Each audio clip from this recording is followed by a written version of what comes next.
This is where global emissions are today. And this is where global emissions need to get to by 2050 to stop what scientists say will be catastrophic climate change. And this space here is what's called the emissions gap.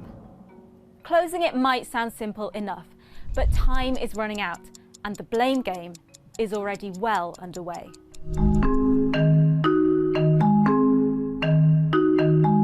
The Paris Agreement is our best hope of stopping the planet from dangerous global warming, but it's just a first step. Nearly 200 nations pledged to limit temperatures from rising above 2 degrees Celsius, or if possible, 1.5 degrees. And those countries are going to be debating about who should do what for many years to come. Here's the problem. Each set their own plans and together aren't doing enough to cut greenhouse gases in time. Emissions fell dramatically in the pandemic, but carbon dioxide lingers in the atmosphere for hundreds of years. So a temporary drop won't make much difference to the overall trend.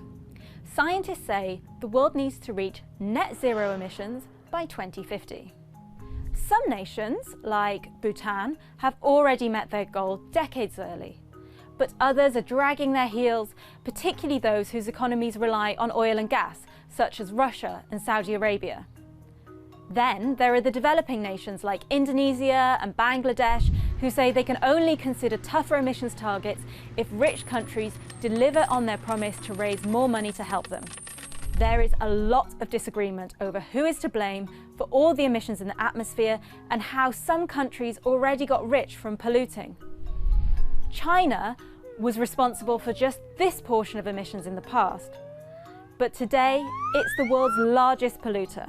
So they agreed. Each country would come up with their own voluntary plan about what they thought they could realistically do. These plans are called nationally determined contributions. They aren't enforced and there are no penalties for failing to meet them. Right now, countries have targets for 2030 and have agreed to meet every few years to make sure they are on track and raise their ambition. But as of now, emissions are still too high.